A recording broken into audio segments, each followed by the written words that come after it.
I've actually had parents and athletes ask me about playing in the United States, and does it increase or decrease their chances of playing the NCAA? I would say first off to all high school athletes, regardless of where they come from, that they need to make sure whatever high school they choose to attend, that they should make sure it is going to provide them with a good quality education.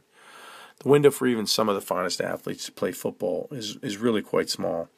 So when they do have to stop playing, and all players will eventually have to stop, they need to make sure they have an education to fall back on. Now, as to the specific question about is it easier to get into the NCAA by playing in the States, as opposed to in Canada, I would say yes and no. There are many great football players playing in the NCAA that played high school ball in Canada, but most of those are very elite players that probably travel to the States to combines and camps, and that's where they were discovered or seen by scouts and colleges. And though Division I schools in the U.S. have big recruiting budgets, which might allow them to travel to Canada to speak to an athlete, the Division II, III, and NAIA schools most likely do not. So it's just a little bit harder for them to actually, see the kids and see what kind of competition.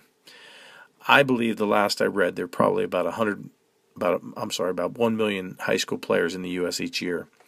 That's a lot of players. That means 1 million American kids that scouts don't really need to travel outside the borders to see. They're right in their back doors.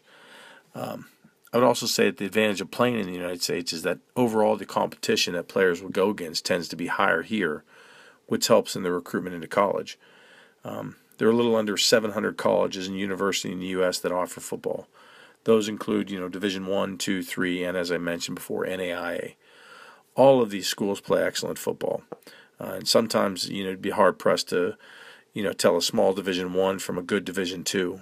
Sometimes you have transfers between divisions, so there's excellent football all across all of those levels.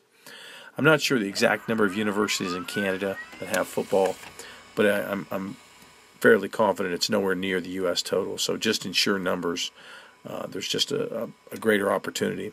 So I guess how I would answer the question is that Canadian players can be found playing in Canada, but they have to be seen, and so many athletes are discovered in the States, just as a means of, being recruited.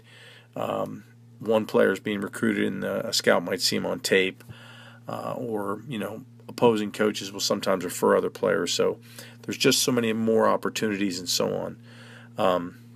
St. James School, for example, has 2 Division II schools that are in the perennial in the top 10 teams in the nation within 35 minutes of our campus.